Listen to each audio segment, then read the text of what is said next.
बिस्मिल्लाहिर्रहमानिर्रहीम। अस्सलाम वालेकुम व्यूअर्स, वेलकम करता हूं मैं आपको अपने चैनल आज़ाद ग्रीन लाइफ पर।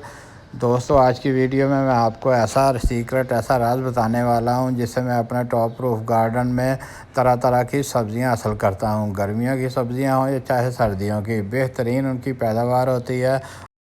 बहुत से दोस्त इन सब्ज़ियों की खूब डिमांड करते हैं। उसकी वजह ऑर्गेनिक और इनकी फ्रेशनेस है, क्योंकि ये भरपूर विटामिन होते हैं इनमें ताज़ा होने की वजह से, और इसका जायका भी बाज़ार की सब्ज़ियों से बेहतरीन होता है। इतनी ज़्यादा सब्ज़ियां हो जाने की वजह से ये हम अकेले खुद इस्तेमाल नहीं करते, ये हम अपने नेबर्स, रिश्तेदारों और अहले मोहल्ला को भी देते हैं।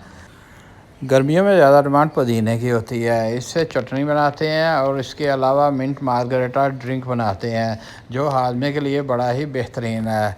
तो दोस्तों, ये इतनी सारी सब्ज़ियां हम तब भी हासिल कर सकते हैं जब हमारी मिट्टी में सारे न्यूट्रिएंट्स, मिनरल्स और विटामिन मौजूद हों। इनके अलावा हमारे जो 3 बुनियादी एलिमेंट हैं, नाइट्रोजन, फास्फोरस और पोटाशियम, इनकी मौजूदगी जो है वो सबसे अहम है। तो दोस्तों, ये सारा कुछ हमें मिल सकता है आज की इस वीडियो में। दोस्तों, गर्मियों की सब्ज़ियों का सीज़न ख़त्म हो चुका है। अब मेरे टॉप रूफ गार्डन में क्यारियाँ खाली हैं। अब मैं इनको 1 महीने के लिए रेस्ट दूंगा और इसमें साथ विटामिन, मिनरल्स और दूसरे न्यूट्रिएंट्स की मकदार को बढ़ाऊंगा।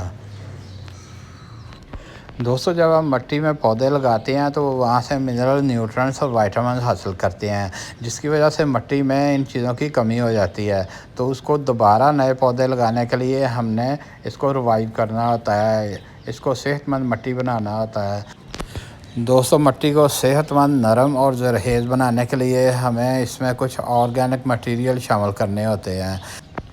ये मटेरियल्स हमने बाज़ार से ख़रीद के नहीं लाना है दोस्तों, ये हमारे घर में ही मौजूद होते हैं। तो इसके लिए हम अपने किचन वेस्ट को इस्तेमाल करेंगे।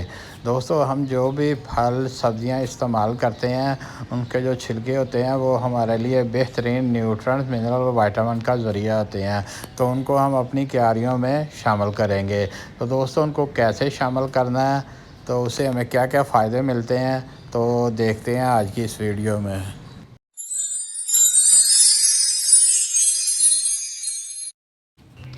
दोस्तों, हम अपने पौधों की मिट्टी के लिए खाद बनाते रहते हैं, उनको देते रहते हैं, लेकिन आज की इस वीडियो में हम ये काम नहीं करेंगे। ये मिट्टी अपने लिए ख़ुद खाद बनाएगी। तो ये खुशक पत्ते जो हैं हमें घर से ही मिल जाते हैं, हमारी क्यारियों में मौजूद होते हैं। जो हमने पौधे लगाए होते हैं उनके पत्ते गिरते रहते हैं और खुशक होते रहते हैं। जब हम मिट्टी में गोडी करते हैं तो ये पत्ते मिट्टी में शामिल हो जाते हैं, और डिकम्पोज होने के बाद ये नाइट्रोजन का बेहतरीन ज़रिया है।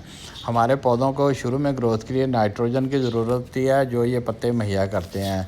इसके अलावा दोस्तों, ये किचन वेस्ट में फलों और सब्जियों के सारे छिलके मौजूद होते हैं। लहसुन और प्याज के छिलके हमारे लिए खाद का काम तो करते ही हैं, इसके अलावा ये फंगीसाइड और पेस्टिसाइड का भी काम करते हैं। कीड़े मकोड़े और हशरात हमारे पौधों से दूर रहते हैं। बाज़ औक़ात हमारी क्यारियों और गमलों में चींटियाँ आ जाती हैं, जो वहाँ से मिट्टी निकालती रहती हैं और सुराख करती रहती हैं। लहसुन और प्याज के छिलके हमारे क्यारियों और गमलों की मिट्टी में होने की वजह से चींटियाँ जो हैं वो उधर का रुख नहीं करती। दोस्तों, ये मेरे पास किचन वेस्ट है, इसमें सब्जियों और फलों दोनों के छिलके मौजूद हैं। इनको हम अपनी क्यारियों में इस्तेमाल करेंगे, और इसके भी मैं आपको 2 तरीके बताऊंगा। इन दोनों तरीक़ों से हम इनको इस्तेमाल करेंगे, और ये डिकम्पोज होने के बाद हमारे सारे मिनरल, विटामिन, न्यूट्रिएंट्स, NPK सब कुछ पूरा हो जाएगा, जिसकी वजह से हमारे पौधों की ग्रोथ जो है वो बड़ी तेज़ी से होगी और बड़ी ज़बरदस्त होगी। अगर हम पौधे और सब्जियां लगाने से पहले मिट्टी को अच्छी तरह तैयार कर लेते हैं, नरम भी हो, जरहेज़ भी हो, और उसमें सारे विटामिन, मिनरल, न्यूट्रिएंट्स मौजूद हों, और उसमें बुनियादी एलिमेंट NPK भी शामिल हों, तो हमें बाद में कोई खाद देने की ज़रूरत नहीं होती। दोस्तों, पहले तरीके में हम मिट्टी में गड्ढे बनाएंगे। कोई तकरीबन 3 से 4 इंच तक हमने गहराई तक गड्ढे बना लेने हैं, और इन गढ़ों में हम अपने किचन वेस्ट को डाल देंगे। ये मैं पहले भी अक्सर इसमें कुछ ना कुछ जो भी वेस्ट होता है वो डालता रहता हूँ। ये एलोवेरा की कटिंग्स थी जो मैंने इस्तेमाल किया था, तो उसकी मैंने इसमें दबा दी थी। तो दोस्तों, इसी तरह मैं इनमें ये किचन वेस्ट भी डाल दूँगा। अब किचन वेस्ट को मिट्टी से डाम देना, और मिट्टी में मौजूद नमी बैक्टीरिया और मिट्टी की गर्मी, ये तीनों इसको डिकम्पोज़ करना शुरू कर देंगे और आस्ता आस्ता ये बड़ी बेहतरीन खाद मिट्टी में खुद ब खुद बन जाएगी। जो दोस्त गमलों या कंटेनर में गार्डनिंग करते हैं उनके लिए मैंने एक वीडियो अपलोड कर रखी है, उसका लिंक मैं डिस्क्रिप्शन बॉक्स में शेयर कर दूंगा। इसके अलावा एंड स्क्रीन पे भी उसको लगा दूंगा जहां से आप उसको देख सकते हैं। दोस्तों दूसरे तरीके में हम इनको क्यारी में मिट्टी के ऊपर ही फैला देंगे। यही हम तरीका गमले में भी कर सकते हैं।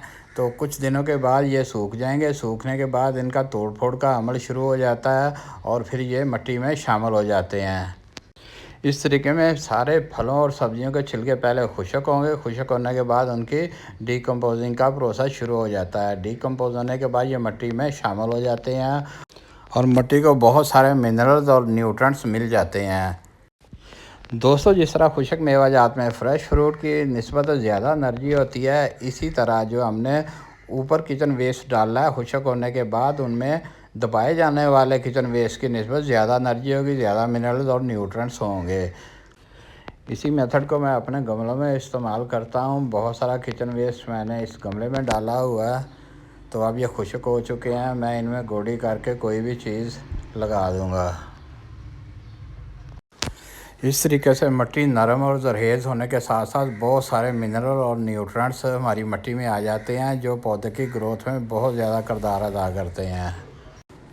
दोस्तों उम्मीद है आप भी इसी तरीके को फॉलो करते हुए अपने गार्डन में बहुत सारी सब्जियां हासिल करेंगे, फलदार और फूलदार पौधे भी लगाएंगे जिनके ऊपर बड़ी अच्छी ग्रोथ आएगी।